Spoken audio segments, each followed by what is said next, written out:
For every Goliath, there is a David. The one that stands tall against the titans that everyone else fears.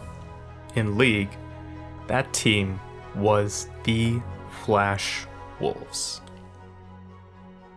Nowadays, Korean League of Legends is no longer viewed as infallible. G2 has handed top Korean teams defeats, and 3 different Chinese teams have won Worlds. But there was a time where this was an impossible dream, when playing close games against Korean teams was a moral victory. And in that era, a small little region with little money and fan recognition produced a team that could do the impossible. The Flash Wolves. After a horrendous start, the team acquired much of the former Gamania Bears lineup, which included Maple and Sword Art. And then, in 2015, the team added now legendary jungler, Karsa. The team dominated in the regular season, but was handily defeated by AHQ in the playoffs. Still, the same squad earned a spot at IEM Katowice, its first appearance internationally. The young squad defeated NA and EU favorites Cloud9 and SK Gaming. SK in elimination, there go the Nexus turrets, there goes the Nexus, and the Yowie Flash Wolves will move on to the semifinals. GG. Before losing to TSM 2-1 in the semifinals. Even then, they were the only team to hand TSM a defeat. In, but he's too low. It's going to kill him. There is the ace for the Yowie Flash Wolves, and that will also be slowly but surely given the Nexus going down. You could see that the talent was there, particularly the trio of Maple, Karsa, and Sword Art.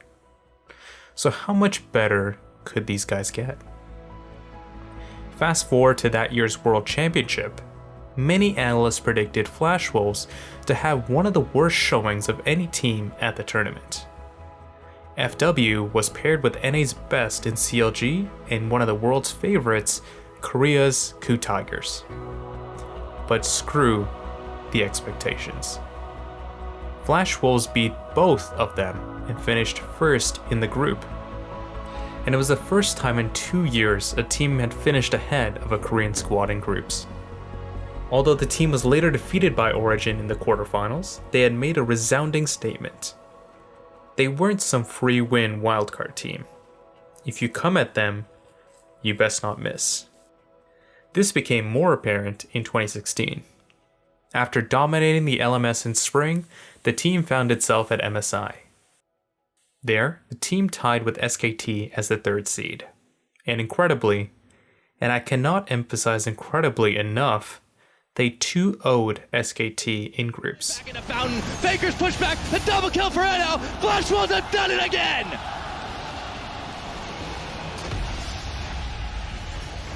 I almost can't believe it.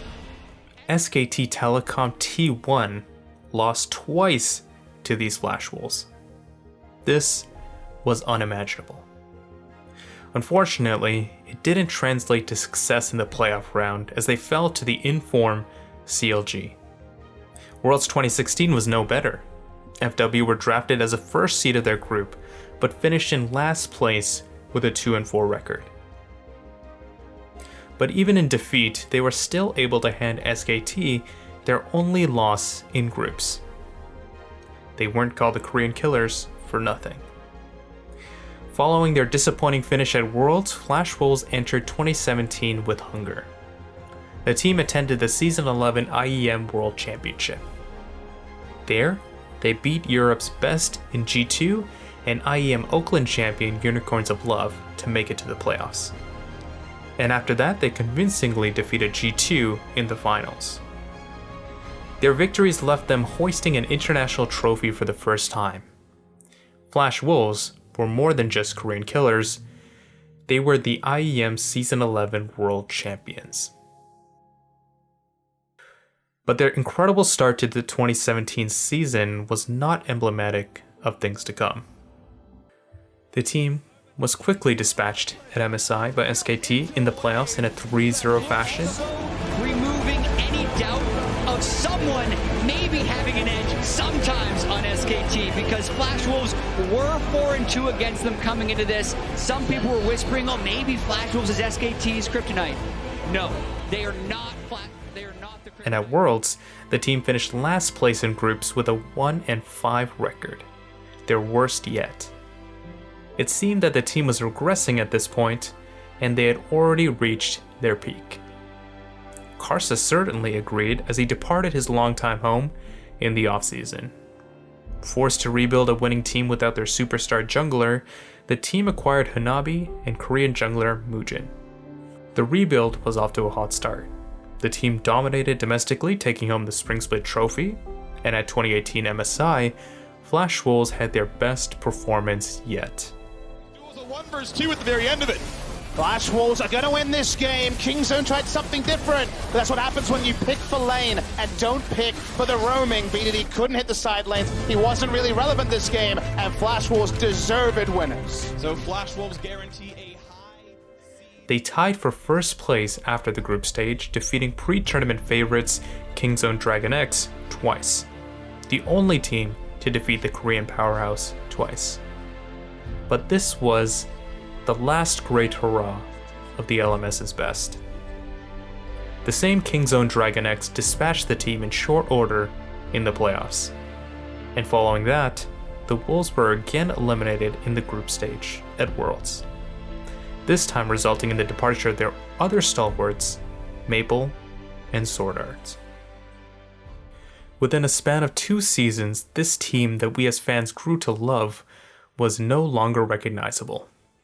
Their spark had finally started to run out. In 2019, the team finished second place in the regular season. That was the first time the squad ever finished less than first place in the regular season since 2016 summer. And in MSI 2019, the team was eliminated in the group stage for the first time ever. For the Wolves, they were experiencing a lot of firsts. Even the team's last remaining recognizable faces in Hanabi and Betty bid the former LMS powerhouse farewell. And then, December 14th, 2019. The day the beloved Flash Wolves disbanded. A team known for their fighting spirit, known for rising to the occasion, and a team that gave others the confidence that Goliath can be slayed, met its end. A truly sad day for esports fans all around the world. But Flash Wolves and their contribution to professional League of Legends will never be forgotten. They gave the little man hope. If a team coming from nothing could find a way to scare the best teams in the world, no one else has an excuse. They were a beacon of hope that we bid farewell.